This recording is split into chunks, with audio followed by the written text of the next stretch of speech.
ठीक है जी, हम शुरू करते हैं। शुक्र करें अभी आपको मैंने अनऑफिशियल से ही निकाला, वरना मैं आपको ऑफिशियल से भी निकालने वाला था। बच गए हैं आप।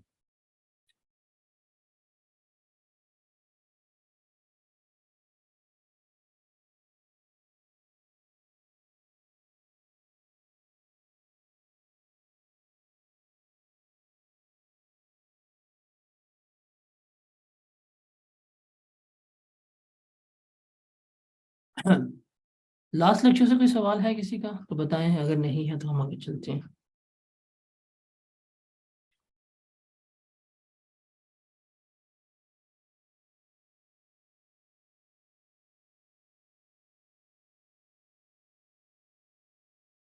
कोई सवाल है तो बताएं, वरना आगे चलते हैं।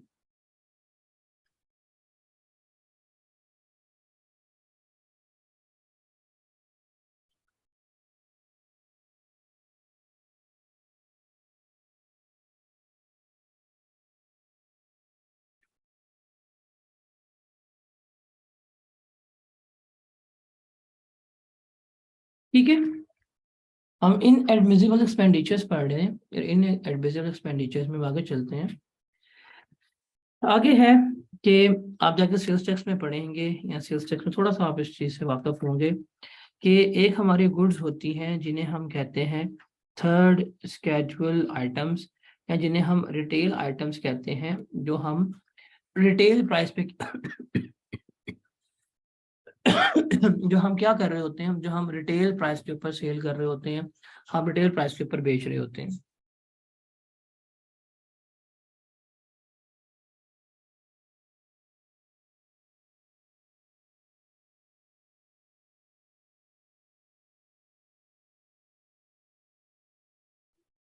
अब ये जब हम रिटेल आइटम्स बेचते हैं, नॉर्मली आपने देखा होगा आपकी जो एफएमसीजीज होती हैं, फास्ट मूविंग कंज्यूमर गुड्स वगैरह जो होती हैं, ये डब्बे पे लिखी होती हैं, इस तरह की चीजें जब आप ये बेच रहे होते हैं, तो इसके ऊपर जो मैन्युफैक्चरर होता है वो कमीशन भी पे कर रहा होता है।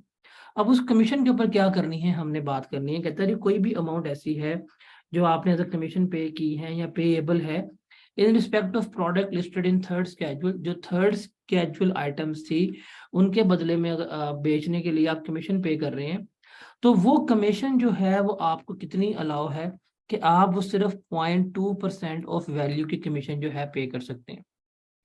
अगर कोई बंदा रजिस्टर्ड है, एटीएल में उसका नाम है, फिर तो आप उसको जितनी मर्जी कमीशन पे कर दें। लेकिन अगर एक बंदा रजिस्टर्ड नहीं है, वो उसका इनकम टैक्स ऑर्डिनेंस में नाम नहीं है, वो एटीएल में नहीं आ रहा, तो फिर आप उसको मैक्सिमम 0.2% की कमीशन पे कर सकते हैं। अगर आप उससे ज़्यादा पैसे पे करेंगे तो वो क्या हो जाएगी, आपको डिसअलाउ हो जाएगी। जैसे एग्जाम्पल लेते हैं कि मिस्टर अख्तर लावा is selling juice products listed in third schedule of sales tax act 1990। वो कोई जूस प्रोडक्ट्स बेच रहा है जो थर्ड स्केड्यूल में क्या है, लिस्टेड है, जो थर्ड स्केड्यूल में गिवन है। He has provided you the following details for tax year 2023। उसने टैक्स ईयर 2023 के लिए कुछ आपको ये डिटेल्स गिवन की हैं कि उसने टोटल सेल्स की हैं 5 मिलियन की, और इसने जो कमीशन पे की है कितनी है, 1.5 लाख की। हमने इसकी इनकम कैलकुलेट करनी है। एक अजम्पशन लेनी है, क्या इस बंदे का नाम एटीएल में है तब, पर दूसरी अगर इस बंदे का नाम एटीएल में ना हो तब क्या अजम्पशन होगी। तो अगर इस बंदे का नाम एटीएल में है, मतलब ये एक्टिव टैक्स पेयर लिस्ट में है, फाइलर है और रजिस्टर्ड है, फिर जब हम इसकी इनकम कैलकुलेट कर रहे होंगे तो हम सेल्स ले लेंगे।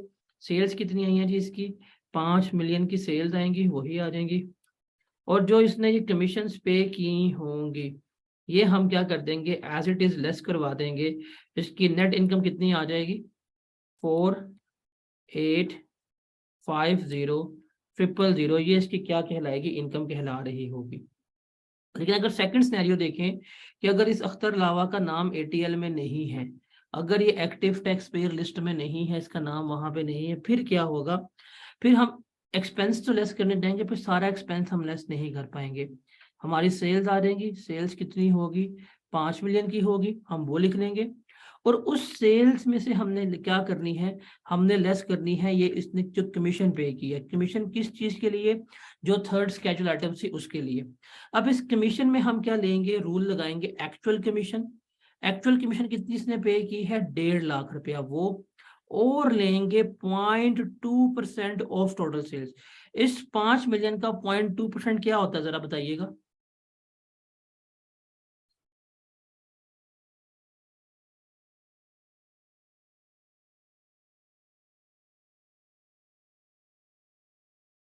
1 लाख बनता है,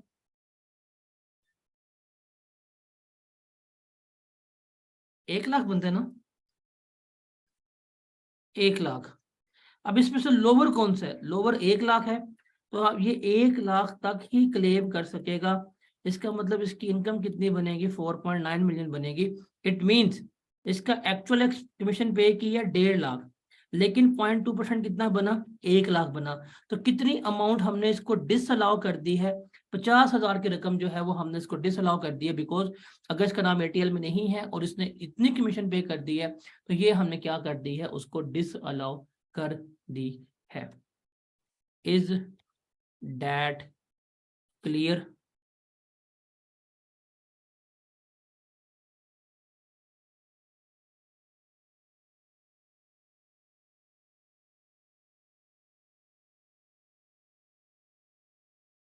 आगे चले।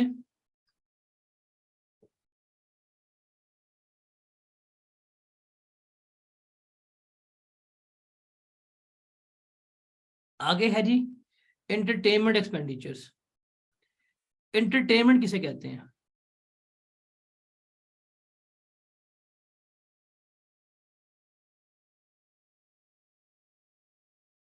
एंटरटेनमेंट किसे कहते हैं,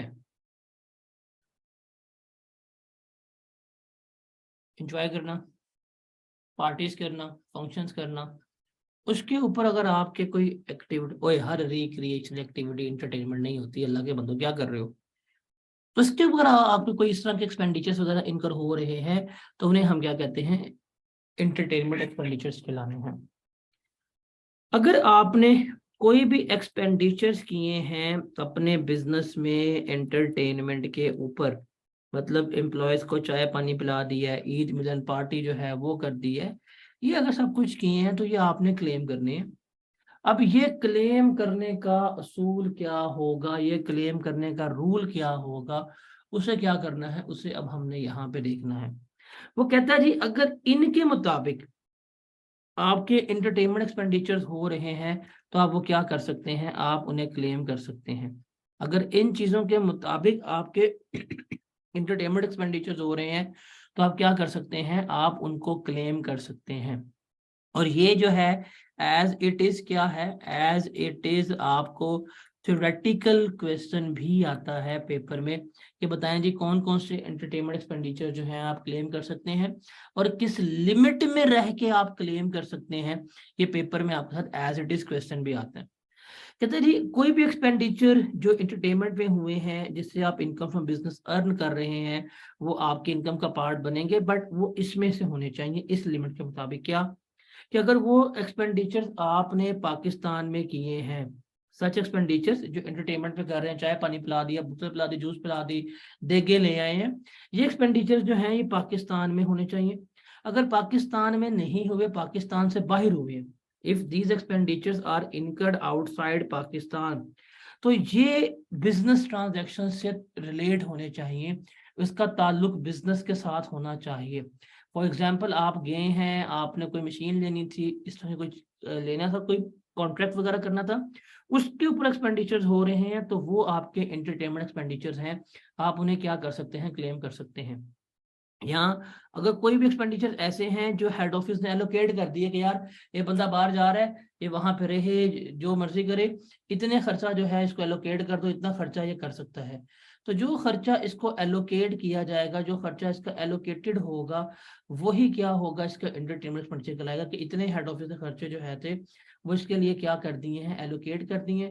जो खर्चे हेड ऑफिस ने एलोकेट कर दिए होंगे वही क्या करेगा, वो एंटरटेनमेंट एक्सपेंडिचर के ऊपर क्लेम कर सकेगा पाकिस्तान से बाहर।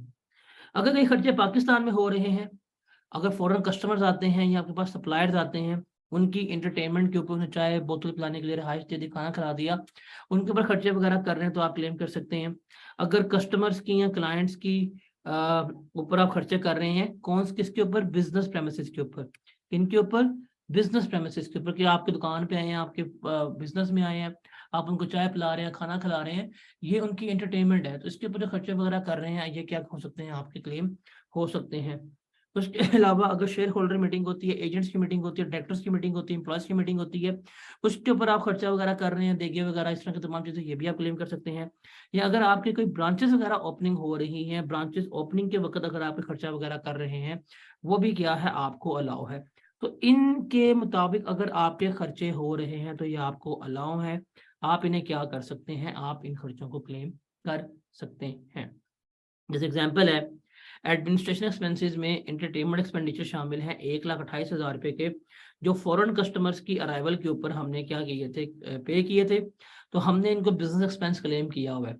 तो टैक्स वाले भी कहते हैं कि अगर आपने फॉरेन कस्टमर्स के ऊपर खर्चे वगैरह किए हैं, आप क्लेम कर सकते हैं, तो सही क्लेम किए गए हैं, हमें कोई चीज़ डिसअलाउ नहीं होगी। उसके अलावा administration expenditures includes expenditure of 1,30,000 incurred by director for personal होटलिंग purpose. उसने अपनी पर्सनल होटलिंग के लिए जो खर्चे किए हैं वो उसने बिजनेस एक्सपेंस चार्ज किया हुआ है। अब बिजनेस का एक्सपेंस चार्ज हुआ है, इसका ताल्लुक बिजनेस एक्सपेंडिचर के साथ नहीं है, तो ये जो 1,30,000 है ये कभी भी अलाउ नहीं होगा, आप इसे कभी भी क्लेम नहीं कर पाएंगे। ये क्या करना पड़ेगा, ये आपको ऐड बैक करना पड़ेगा, बिकॉज ये इन रूल्स की वायलेशन की तरफ है, ये इन रूल्स की वायलेशन हो रही है, दैट्स वाई आप इसे कभी भी क्लेम नहीं कर सकते। Is that clear?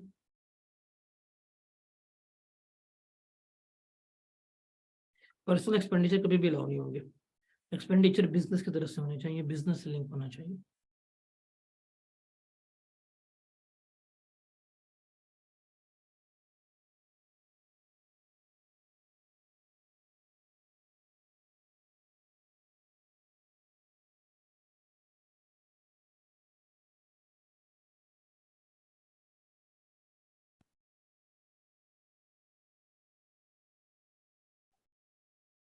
इसमें कोई सवाल है तो बताएं, वरना आगे चलते हैं।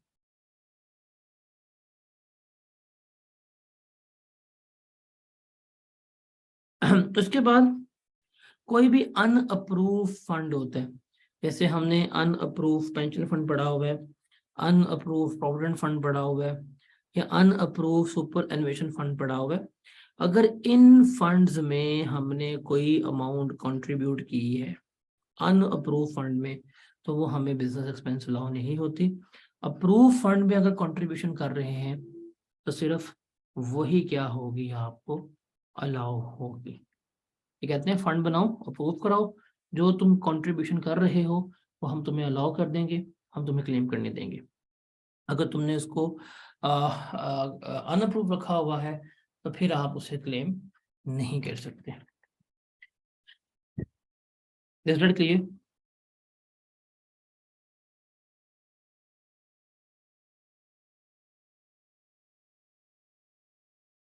उसके अलावा जो भी आपका अप्रूव ग्रेचुइटी फंड होगा, अप्रूव पेंशन फंड होगा, या अप्रूव सुपर एनुएशन फंड होगा, अप्रूव फंड, अगर इसमें आप कंट्रीब्यूशन कर रहे हैं और वो हर साल कंट्रीब्यूशन टोटल फंड के 50% से ज्यादा है, मतलब फंड में बैलेंस पड़ा हुआ है 1 मिलियन का अप्रूव फंड में, और आप उसमें कंट्रीब्यूट कर रहे हैं 5,50,000 रुपया इस साल, तो ये 50% से ज्यादा की है।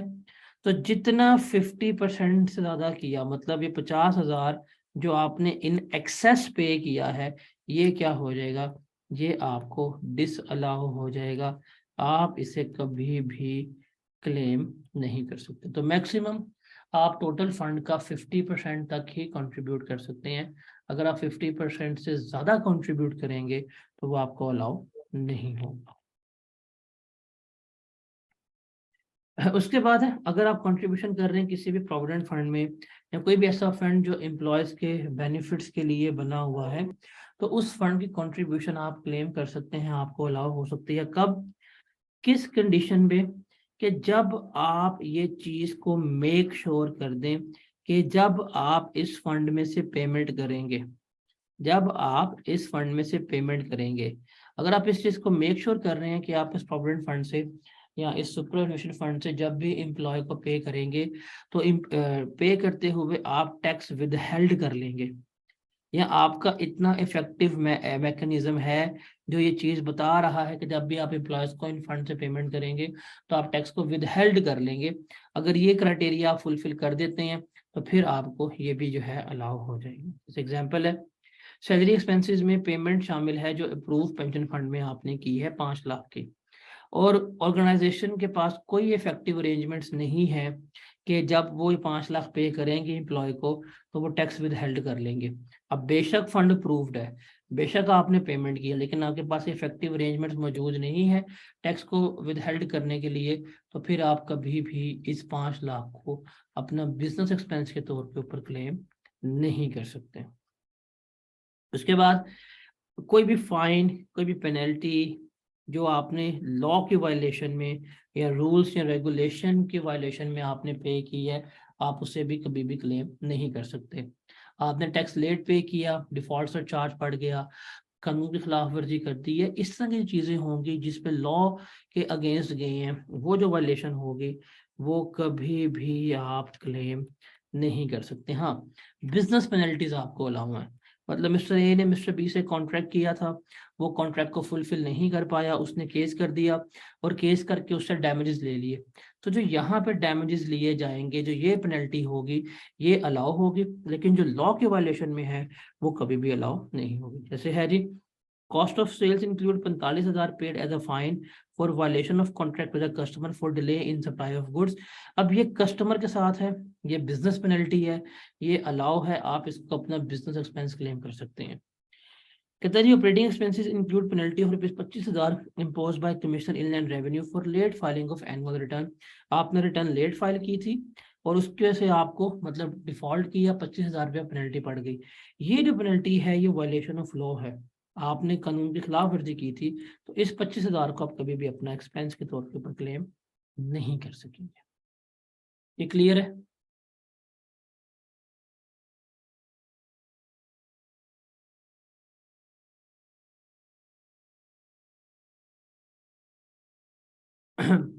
उसके अलावा जितने भी पर्सनल एक्सपेंडिचर्स होते हैं जो आपकी ज़ात के ऊपर हुए, जिनका बिजनेस का ताल्लुक नहीं है, वो भी आप कभी भी क्लेम नहीं कर सकते।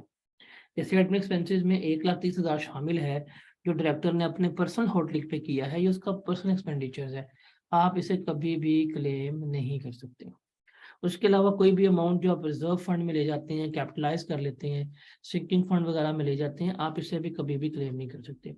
इवन इसके अलावा जो अनरियलाइज्ड गेन होते हैं या अनरियलाइज्ड लॉसेस होते हैं, आप उन्हें भी नहीं क्लेम कर सकते। मतलब रीवैल्यूएशन सरप्लस का टैक्स में कोई ट्रीटमेंट नहीं है, इम्पेयरमेंट लॉस का टैक्स में कोई किसी किस्म का ट्रीटमेंट नहीं है। ठीक है। उसके अलावा एक एओपी है या एक पार्टनरशिप फर्म है, उसका मेंबर ए है, मेंबर बी है, मेंबर सी है।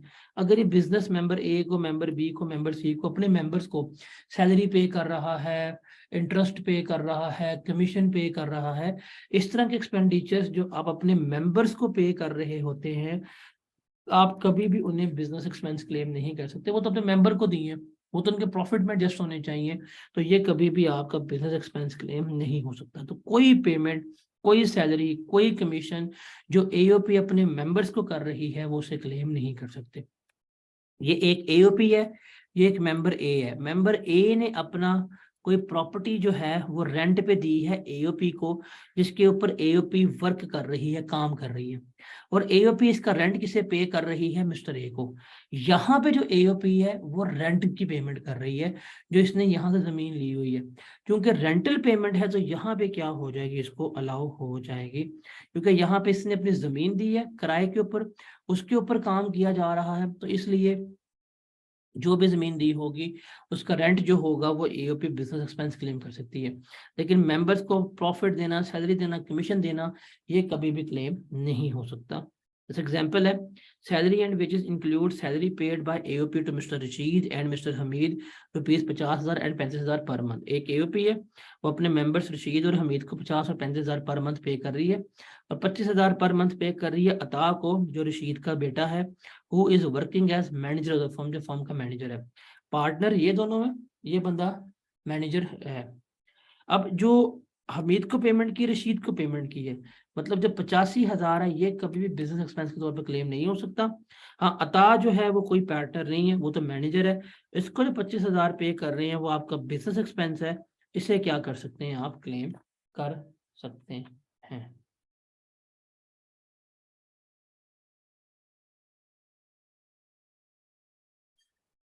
Is that clear?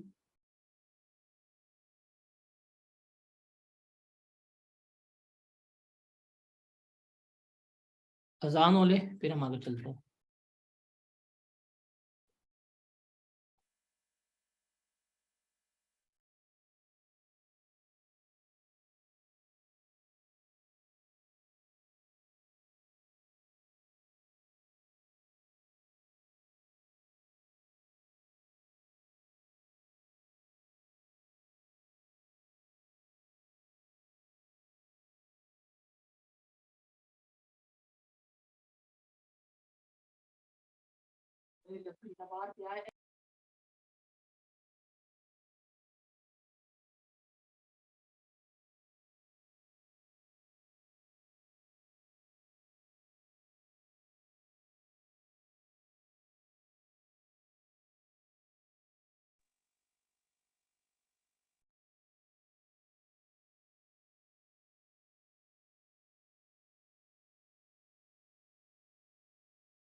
जी जनाब।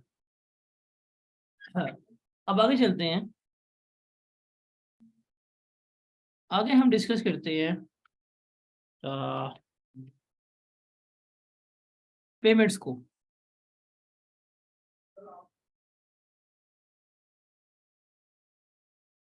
देखिए, जब भी हमने पेमेंट करनी है ना, पेमेंट करनी है, तो हमारे पास दो ऑप्शन है। या तो कैश में पेमेंट कर दें, अगर कैश में पेमेंट नहीं कर सकते तो क्या करें, थ्रू बैंक क्या कर दें, पेमेंट कर दें। यही ऑप्शन है।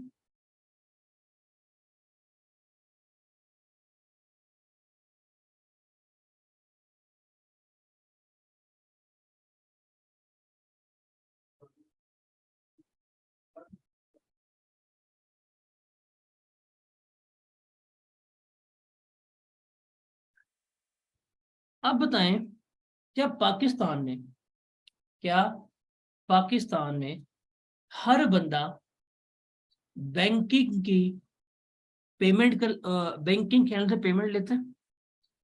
क्या हर बंदा रेडिली अवेलेबल होता है कि यार आप उसको चेक दें और वो कह रही आंधे और चेक एक्सेप्ट कर लेंगे?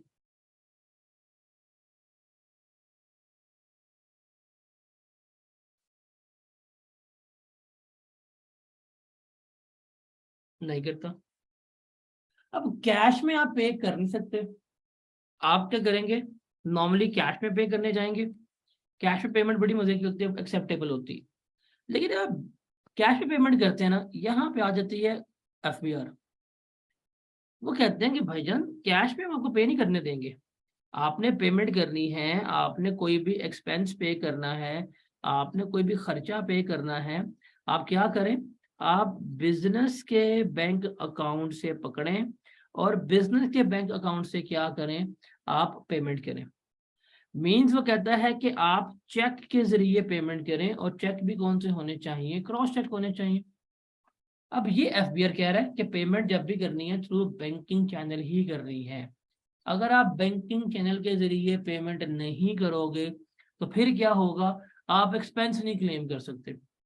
फॉर एग्जाम्पल, आपने अपने एम्प्लॉय को सैलरी पे की है 6 लाख रुपए की, और आपने अगर ये 6 लाख की सैलरी पे कर दी है उसको कैश की फॉर्म में, आप इस 6 लाख को अपना कभी भी बिजनेस एक्सपेंस के तौर के ऊपर क्लेम नहीं कर सकते, वो नहीं करने देंगे। क्योंकि भजन वजह क्यों क्लेम करने, तो भैया तुम्हारे ठीक है, जब हमने तुम्हें मना कर दिया है तो तुम कभी भी क्लेम नहीं कर सकते। तो ये मसला है।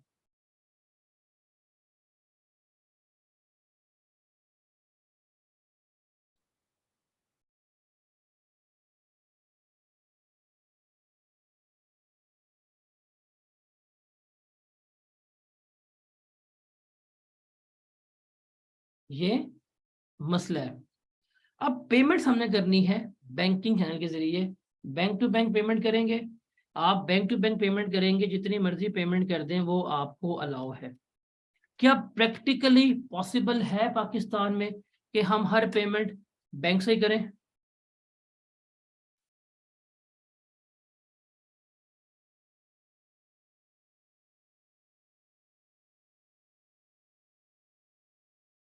नहीं, हमें कैश में पेमेंट भी करनी चाहिए। अब कैश में पेमेंट करने के लिए कोई बीच का रास्ता जो है वो इन्होंने निकाल के दे दिया। वो कहते हैं अगर तुमने कैश में पेमेंट करनी है, अगर कैश पेमेंट करनी है तो फिर तुम क्या कर सकते हो।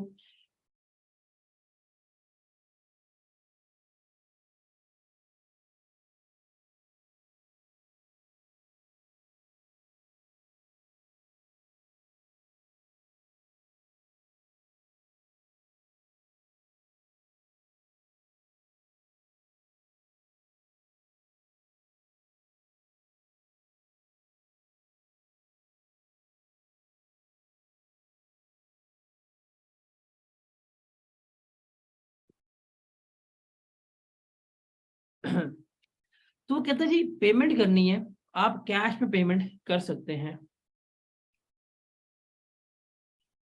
कैश में पेमेंट आपको अलाउ जो है वो की जा सकती है ओनली इन 2 सिनेरियोस। वो क्या है, कि अगर आप कोई भी वन टाइम पेमेंट कर रहे हो, कोई भी वन टाइम पेमेंट कर रहे हो, एक पेमेंट कर रहे हो, 25,000 तक की जो है आप कैश में अमाउंट पे कर सकते हो। कितनी? 25,000 तक की जो है आप कैश में पे कर सकते हो। 25,000 से ऊपर की कोई रकम पे करनी है तो बैंक के जरिए पे करनी है।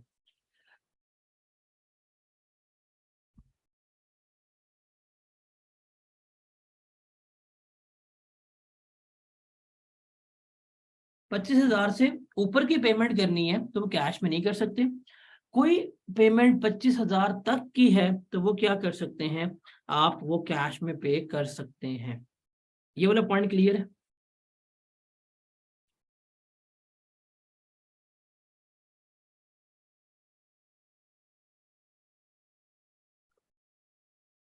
ये मैंने वुमेन नहीं किया, ये इतना गंदा जो छंद है। और अगर आपने कोई अकाउंट मेंटेन किया हुआ है, अगर आपने कोई अकाउंट मेंटेन किया हुआ है, जैसे स्टेशनरी का अकाउंट है, हो गया, नहीं बच गया। जैसे स्टेशनरी का अकाउंट है, यार आप में से कोई कराची से बिलोंग करते हैं?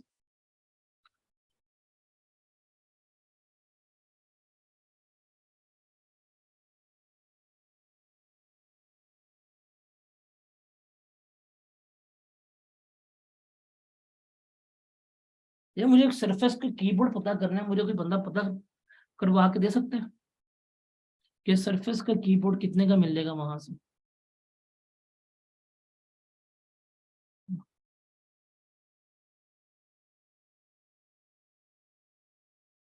एनीवे बाद बाद ऑनलाइन पता करो, आपसे मैंने मशवरा लिए, आप ना सोच समझ के बोला करें।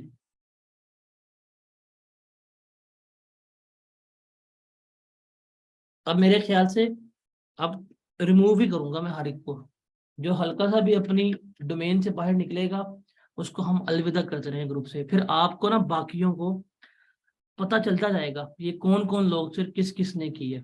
अब आप देखेंगे जो जो ग्रुप से निकालता जाऊंगा ना, आप सबको चलता रहेगा पता है कौन कौन लोग, क्योंकि मेरी अब लिमिट्स खत्म हो गई हुई है, अब नहीं मैं करूंगा ये बर्दाश्त।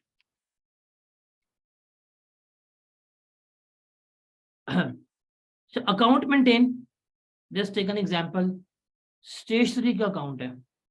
अब स्टेशनरी आप जनवरी में परचेज कर रहे हैं, फेब में परचेज कर रहे हैं, मार्च में एंड सो ऑन परचेज करते हैं, तो आपने ये उसका एक टी अकाउंट बनाया हुआ है, ऐसे ही है। अगर कोई अकाउंट आपने बनाया हुआ है, उसका अगर टोटल बैलेंस, एग्रीगेट बैलेंस साल का, मतलब साल की सारी ट्रांजैक्शंस को जमा करते हैं, वो 2.5 लाख तक हैं, 250 लाख से क्रॉस नहीं की, तो फिर कोई एक आधी पेमेंट या तीन चार पेमेंट ऐसी थी जो 25,000 से ऊपर थी, तो वो क्या हो जाएंगी, आपको अलाउ हो जाएंगी, वो आपको डिसअलाउ नहीं होंगी। इस एग्जाम्पल लेते हैं।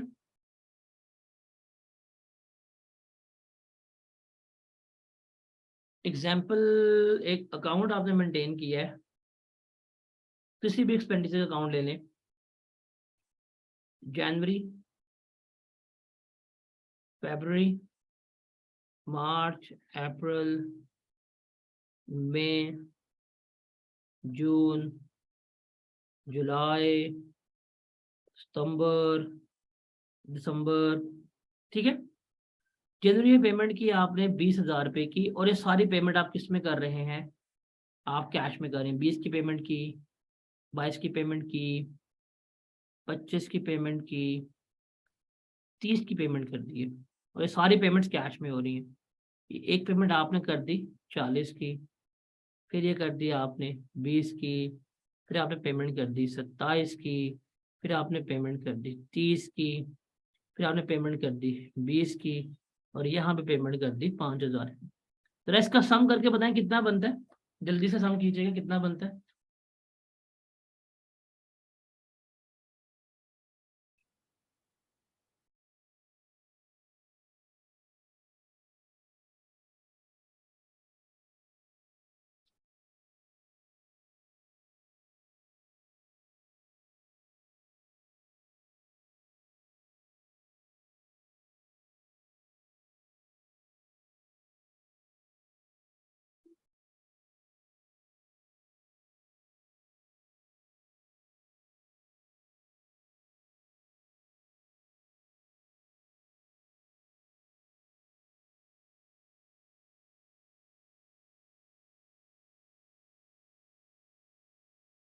कितना बन रहा है 239,000।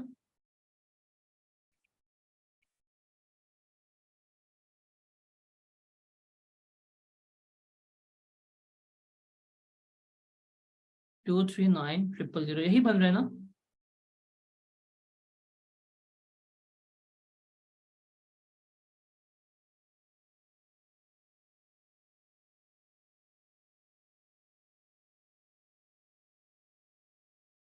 अच्छा, अब देखिए ये एक प्रॉपर अकाउंट मेंटेन्ड है और इस अकाउंट की सारी पेमेंट्स हम किस में कर रहे हैं, इस अकाउंट की सारी पेमेंट्स हम कैश में कर रहे हैं।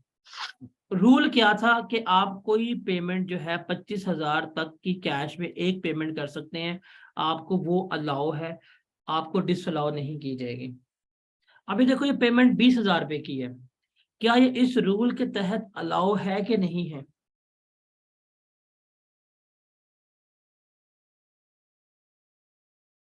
ये 22 की है, 25 से कम है, ये भी अलाउ है।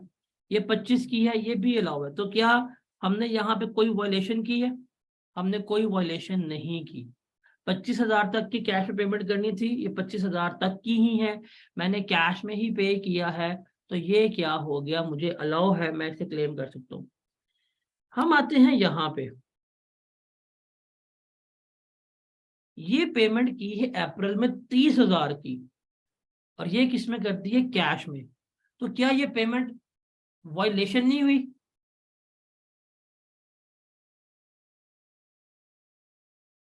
वायलेशन हुई है, आपने स्टार कर लिया। अगली पेमेंट देखी 40 की, ये भी कैश में, ये भी हमने इस रूल को वायलेट कर दिया। ये ठीक था, अब ये भी वायलेट किया, ये भी वायलेट किया। अब ये कहेगा कि अल्लाह के बंदो, हमने तुम्हें कहा था कि 25,000 तक की पेमेंट जो है वो कैश में कर दो, हम तुम्हें कुछ नहीं कहेंगे। लेकिन यहाँ पे ये पेमेंट 25 से ऊपर की, ये पेमेंट 25 से ऊपर की, ये पेमेंट 25 से ऊपर की, ये पेमेंट 25 से ऊपर की, 4 पेमेंट ऐसी हैं जो 25 से ऊपर की हैं और ये तुमने कैश में पे की हैं। तो अब ये टेक्निकली क्या होनी चाहिए, डिस अलाउ होनी चाहिए, ये हम तुम्हें क्लेम नहीं करने देंगे। हम उसे कहेंगे रुको जरा, सब्र करो, तुम्हारा रूल क्या कहता है, तुम्हारा रूल क्या कहता है कि अगर तुमने कोई अकाउंट मेंटेन किया है, अगर ये कोई अकाउंट है, अगर इसका एग्रीगेट बैलेंस 2.5 लाख तक है, अगर इसका टोटल बैलेंस 2.5 लाख तक है, तो उस अकाउंट में अगर कोई पेमेंट 25,000 से ऊपर की हो भी गई है और कैश में हो गई है, तो वो डिस अलाउ नहीं होगी, तो वो हमें अलाउ हो जाएगी। अब चूंकि इसका टोटल 2,40,000 के करीब बन रहा है और 4 पेमेंट्स हमने 25,000 से ऊपर की हैं, तो ये हमें क्या हो जाएंगी, अलाउ हो जाएंगी। अगर इसका टोटल 2,70,000 बन रहा होता या 2.5 लाख से ऊपर बन रहा होता, तो फिर हमने जितनी पेमेंट्स की हुई की थी अबव दैट लिमिट, वो हमें क्या हो जानी थी, डिस अलाउ हो जानी थी। तो ये रूल है कि वन टाइम पेमेंट जो है 25,000 में आप क्या कर सकते हो, और अगर एक अकाउंट मेंटेन किया है, उस अकाउंट का अगर बैलेंस एग्रीगेटिवली 2.5 लाख तक है, तो फिर आप क्या कर सकते हो, आप उसमें पेमेंट जो है वो कैश जितनी मर्जी कर दें, वो आपको डिस अलाउ नहीं होंगी। Is that clear?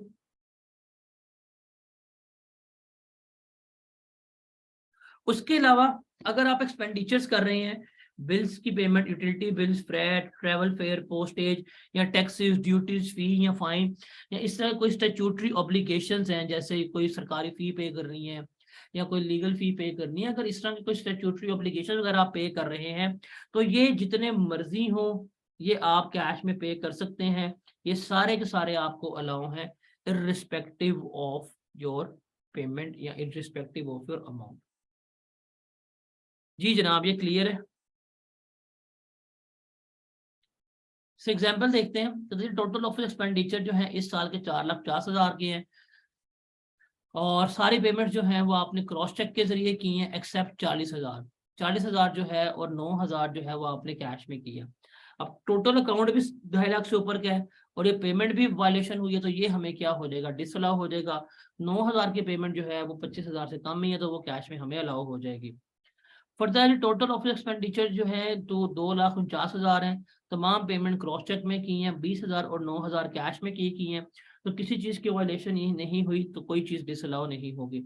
फ्रेट हमने पे किया 1.5 लाख रुपए का, सारा का सारा कैश में पे किया, ये हम कैश में पे कर सकते हैं, कोई चीज हमें डिसअलाउ नहीं होगी। कंपनी ने कंपनी का डायरेक्टर है, उसने कंपनी के प्रिंटिंग चार्जेस पे किए हैं 1.5 लाख रुपए अपने पर्सनल बैंक अकाउंट से। तो उसने पर्सनल अकाउंट से पेमेंट की और हमने कहा था कि आपने हमेशा पेमेंट जो है वो बिजनेस के बैंक अकाउंट से करनी है। क्योंकि उसने पेमेंट पर्सनल अकाउंट से कर दी है, इसलिए वो क्या हो जाएगी, उसको डिसअलाउ हो जाएगी, वो क्लेम नहीं कर पाएगा। क्लियर है ये?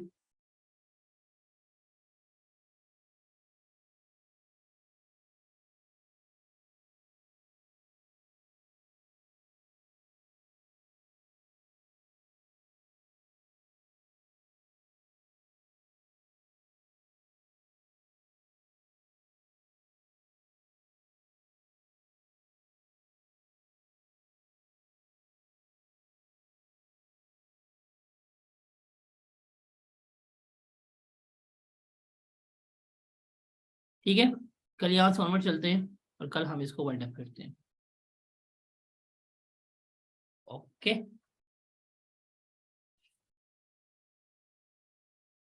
आप लोगों ने अपना एलएमएस देखे?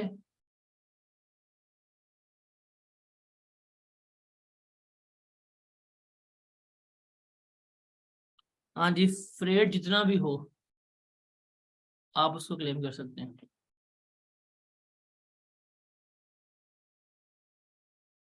आप लोगों ने अपना एलएमएस देखे?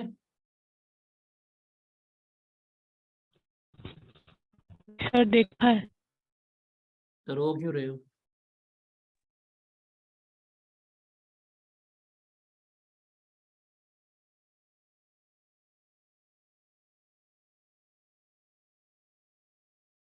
मैंने अगले वीकेंड तक बस हर हाल में सिलेबस खत्म कर देने, उसके बाद फिर हमने पास पेपर शुरू कर देने।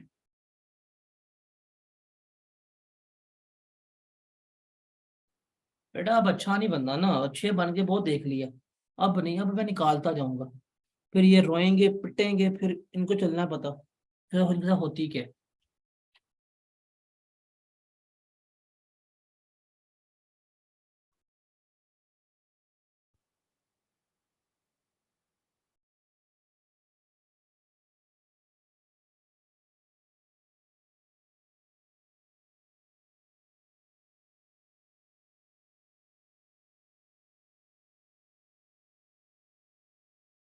कल निकाल देना 2 बच्चे, आज रोज निकालता जाऊंगा।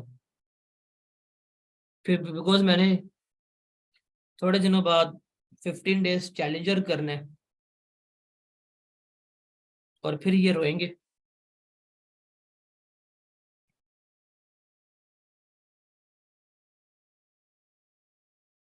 ठीक है जी, मिलते हैं इंशाल्लाह कल। अल्लाह हाफिज। रिटर्न असेसमेंट अपील भी, हाँ, 1-2 दिनों में ये भी आ जाएगा।